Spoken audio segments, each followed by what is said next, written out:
defined by what one does, but by what one owns.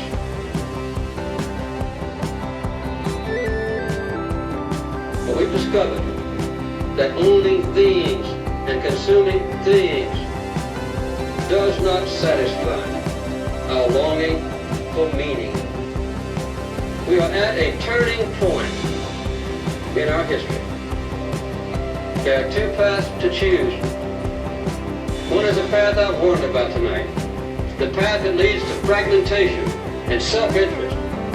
Down that road lies a mistaken idea of freedom, the right to grasp for ourselves some advantage over others. It is a certain route to failure.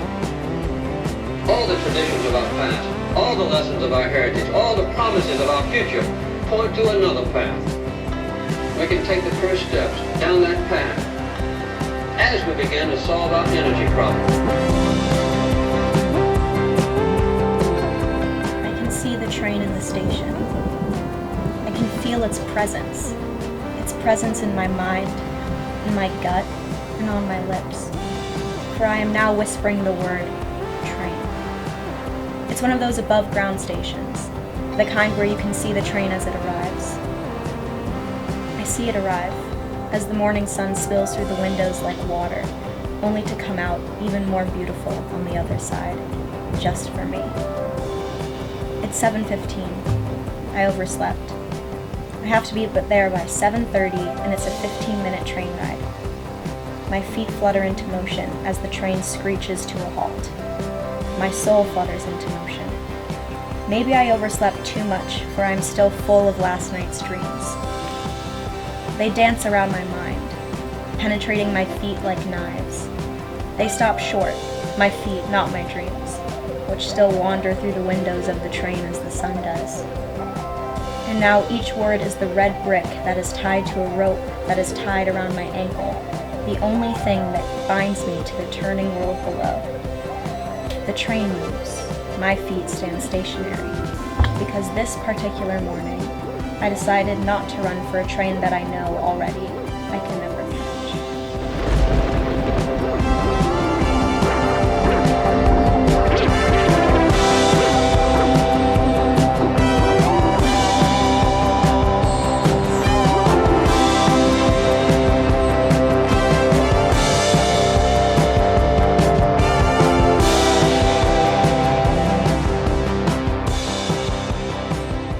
Some very sad news for our local listeners. A group of 11 teenagers died in a tragic mass suicide in Long Island City, Queens, an area that's been decimated by floodwaters.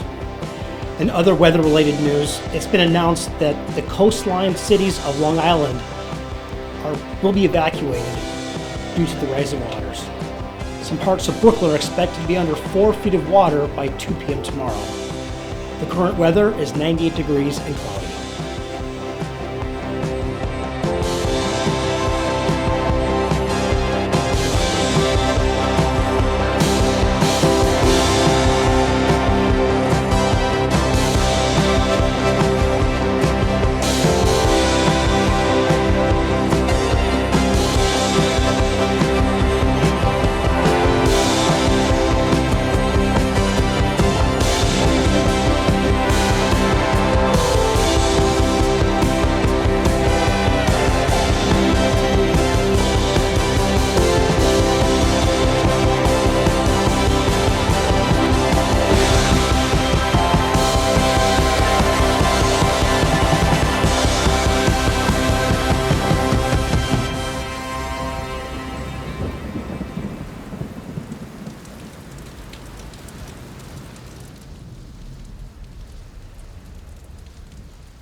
What? Nothing. There's just 3 left. Yeah, that's kind of a bummer. It's okay. I took some not too long ago.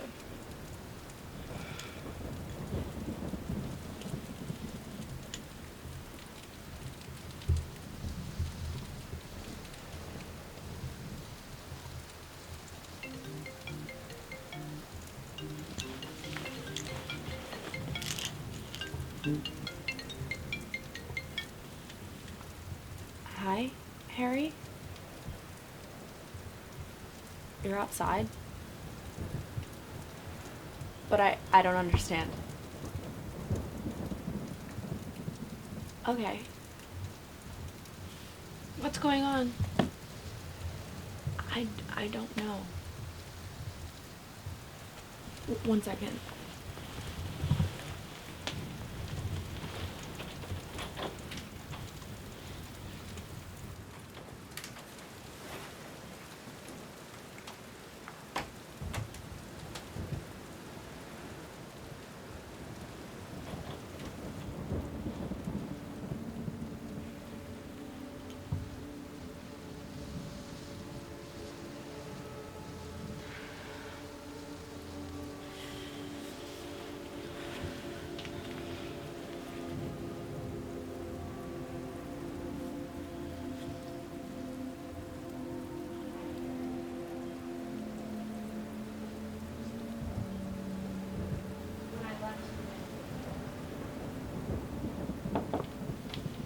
Suzanne? Yeah. Harry's here. Okay.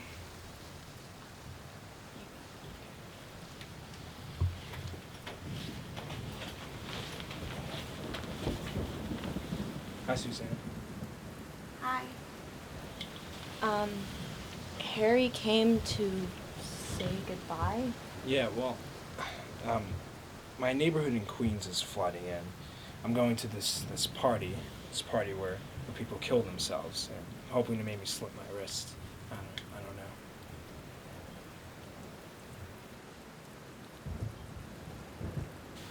But anyway, Love, you were such a good friend, and all the stuff you did to me. I wanted to say goodbye to you in person, and so I tracked your phone. I hope that's okay.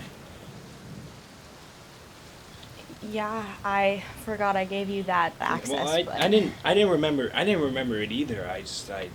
When I wanted to find you, that's when I remembered. I hope I'm not intruding on anything. No, it's fine. I brought some weed too. That's okay. Yeah, thanks.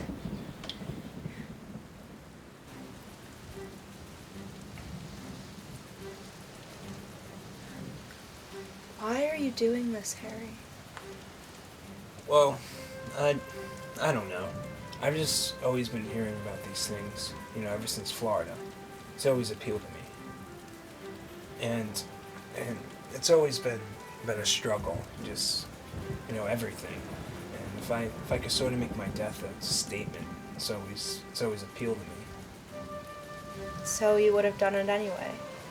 Yeah, it's like we're just waiting to die, and if I don't want to go to higher ground and deal with all that shit show with the overcrowding and the overconsumption of resources. I don't want to deal with that. I'd rather just be the end.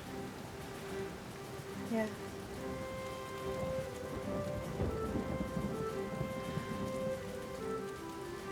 This neighborhood's supposed to flood in a couple weeks.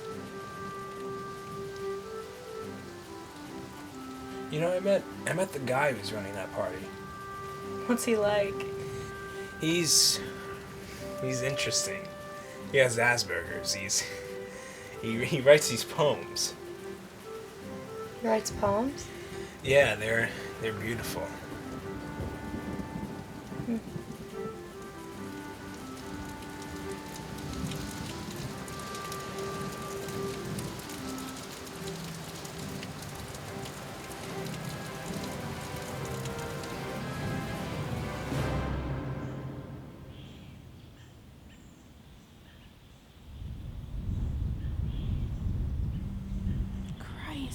still hear it.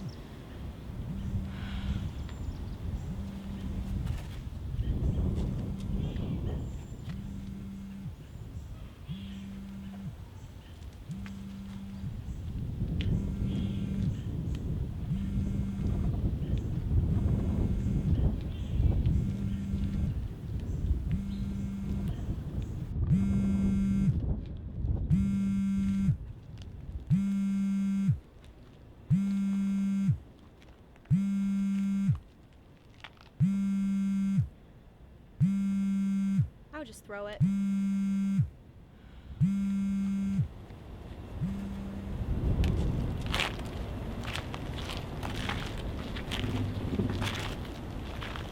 Forget them. They don't understand you the way I do. My parents? Yeah, they don't.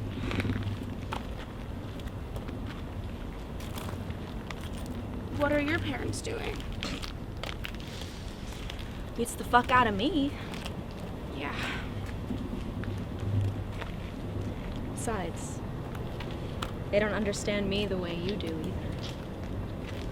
What about you? They just don't understand me, God. It's not a phase, Mom. It's the new me. You just don't understand.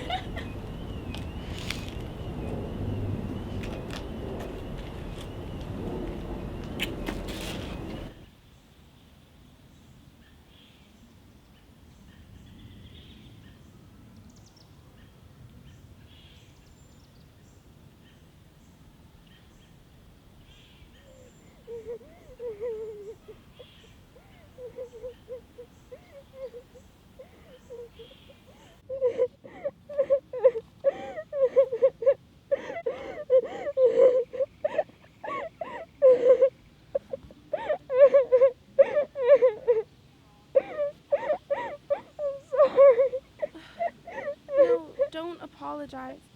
No, I'm a burden, I know. No, you're not a burden at all. Yes, I am. You're not. I hate to be like this. You know, like, now it's supposed to be a time of joy or whatever.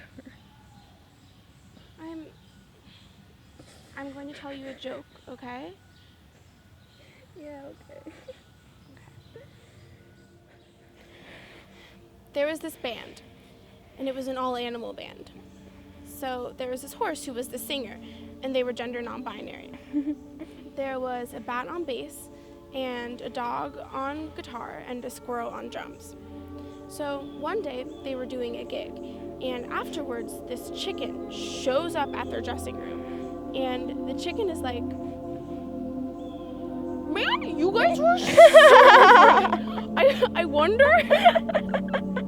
And she says, man, you guys were so great. I wonder if I could, like, suck anyone's dick or something. So the band is pretty much all girls, except the horse who's gender non-binary, but, like, has a dick. Oh, yeah. So, of course. So the chicken sucks the horse's dick. And it escalates a bit, and they're fucking, which is pretty cool because those horse cocks are like, whoa. But the chicken was a real trooper, and she took it. So, anyway, the next day, the horse calls up the chicken on the phone, and they're like, hey, last night was kind of incredible. Do you want to do something sometime? And the chicken is like, fucking yes, because that was like the best sex of her life, too. So, now the two of them are like fucking all the time, and it's like absolutely incredible. Oh, wait. I'll tell it like you would tell it, love. Their cock penetrated her like a train entering a station as the warm moisture of her vagina. I talk about pornographic stuff a lot, do I? No, but you're like all poetic. Well, I just try to be poetic because... No, I'm not making fun of you. I love that you're poetic. Okay. I love everything about you. I love everything about you, too.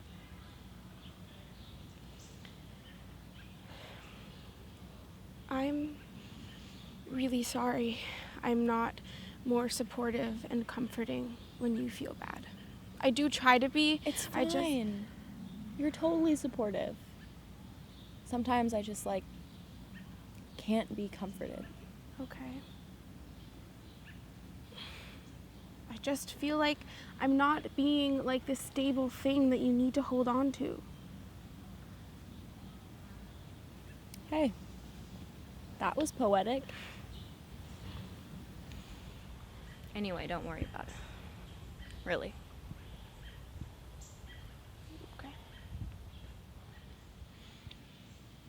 Okay, so anyway, the two of them are like fucking all the time. So one day, the horse goes to the doctor just for a routine checkup. And the doctor says, "Horse, you have both cancer and AIDS." So obviously, the horse is like pretty fucking distraught about this. And they decide that there's really no use going on living with both of those because like there's no getting over that. So they're like, I'll just kill myself. So they go home to the chicken, who at this point is their wife. A lot of time has passed.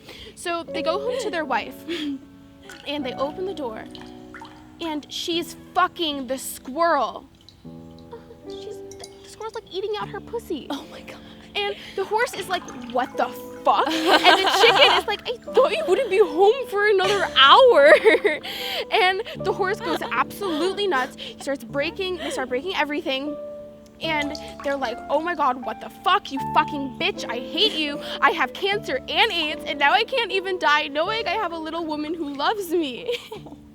And she's like, this is why I cheated on you? You have a gross male ego. And the horse is like, I'm fucking gender non-binary. And she's like, fuck you. So the horse fucking jumps out the window, but it's not very high, and they're a horse. So they just land and they don't die. But they fucking land on a nail. So they have to go back to the doctor, and the doctor is like, now you have tetanus. So the horse fucking has cancer and AIDS and tetanus. Oh my god. And they go out depressed and somehow still alive. And they walk into a bar, and the bartender walks up to them, and he looks at them and he says, "Why the long face?" They're a horse. Yeah. And why the long Yeah, I can. I understand.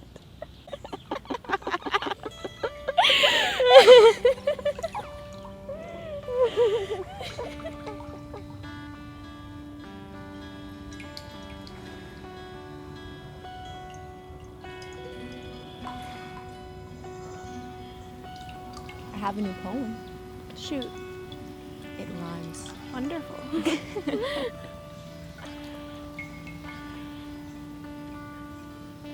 I do drugs. I snort green cotton that doesn't shred. Intravenous. I shoot oil into my veins, which run to my head, where I pop pills made out of metal found underground. And I smoke people. I roll them into a joint, I light it, and I hear the sound of their screams as they are immolated. It's nothing personal. It's just how I get intoxicated. You're hot.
Our Father who art in heaven, blessed be thy name. Thank you for blessing us with this food. I pray that we are granted safe travel to the kingdom of heaven. I pray to understand a different point of view, for indeed, if I can understand the point of view of my closest lover, or even of myself, then I can understand the point of view of a patch of moss on a rock. Heavenly Father, fill us with your grace. Lord, bless us, shower and drench us with your love. Pour it over us like a liquid. Yes, God, we are horny. Fill us with your come, thy kingdom's come. So, does anyone have anything to say about life? Shit. Amen to that.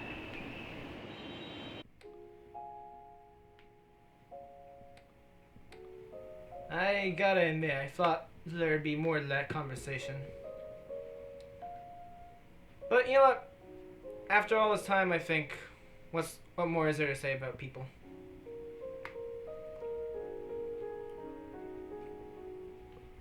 I have something. Go ahead. I think that people suck because we use tools. I think it has to do with tools, you know? I mean, love doesn't exist. Happiness doesn't exist. You know, these are just tools. I mean, it's no different from hammers or nails.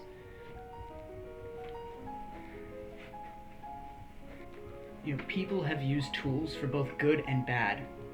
Animals have no tools. They can only do a certain set of things. But we have tools. And we've used those tools to fuck everything up.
You know, the only time that you're actually a burden is when you get insecure about being a burden. What?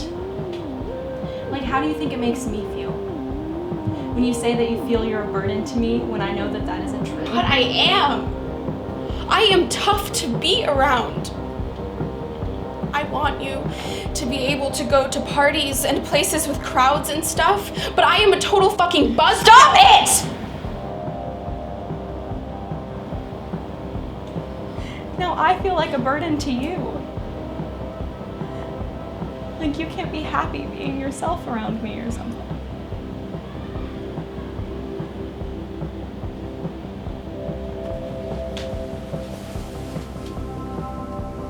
Don't be insecure. Just don't. I don't want you to be.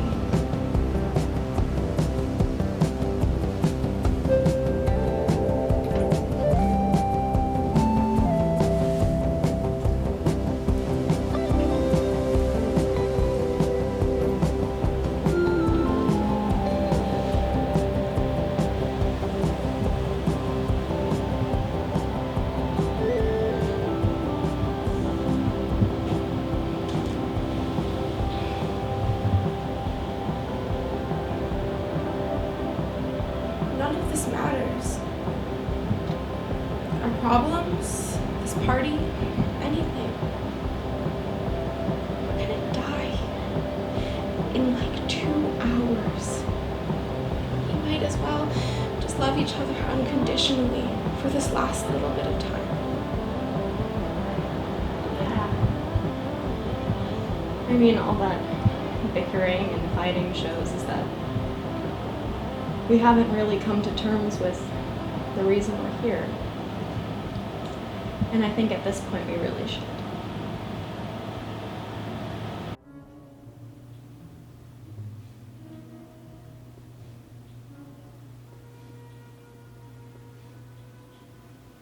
We are fucked.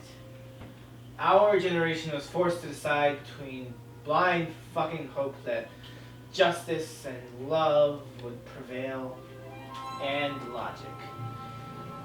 You could struggle to find some desolate corner in the world that hasn't been drowned by the ocean, or you could give up. Well, we are here today because we have decided. We choose logic. We choose nihilism. We choose death. The loss of tens today will symbolize the inevitable and tragic loss of billions to come.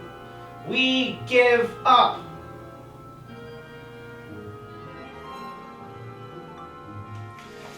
Wow!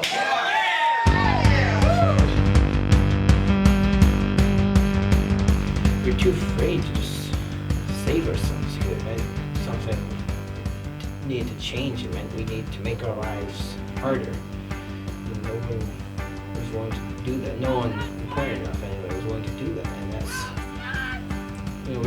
we doomed ourselves by not changing.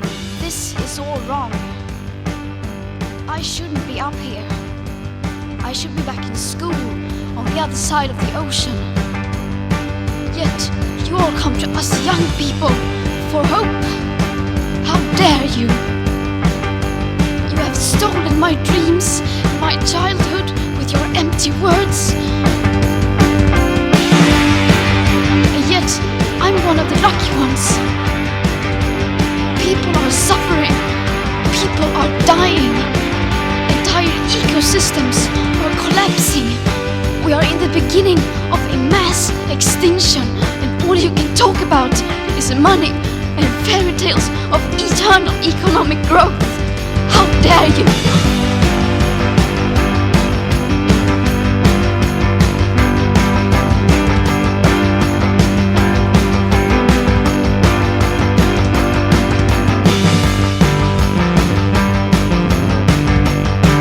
The popular idea of cutting our emissions in half in 10 years only gives us a 50% chance of staying below 1.5 degrees and the risk of setting off irreversible chain reactions beyond human control.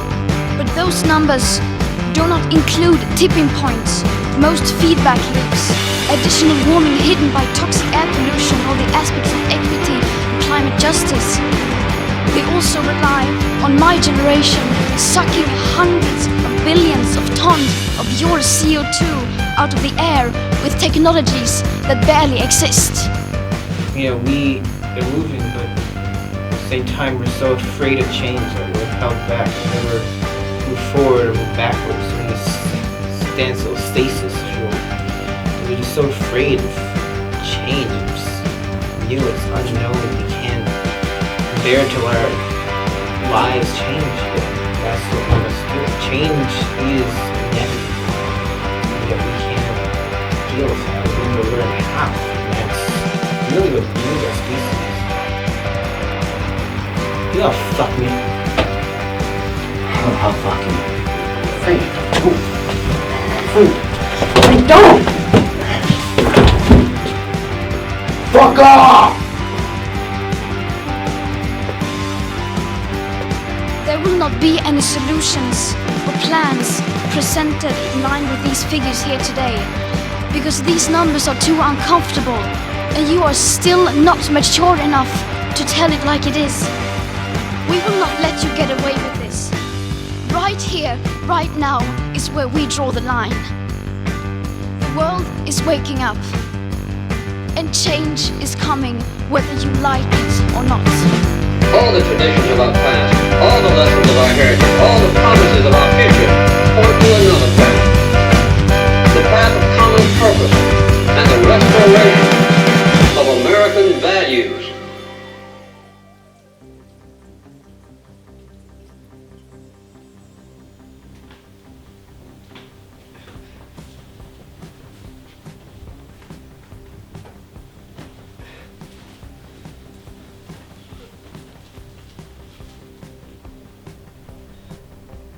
Hey, are you okay?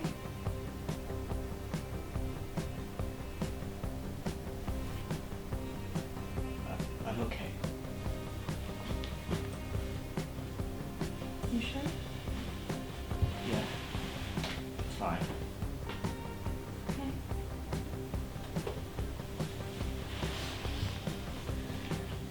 Hey, wait. Yeah? Well, the thing is, I can't really commit, you know? To what? To shooting yourself? Well, Frank was supposed to shoot me. Do you think he's gonna come out of the bathroom anytime soon? No. I don't think so.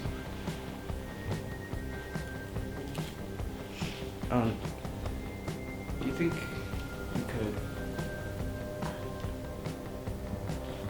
Yeah, okay.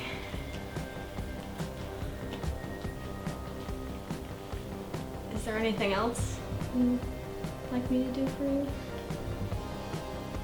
Suck my dick? I have a I'm sorry. girlfriend.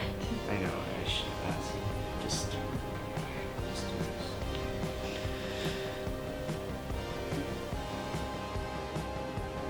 Hey, wait!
I've written you a poem. Oh my god, wow.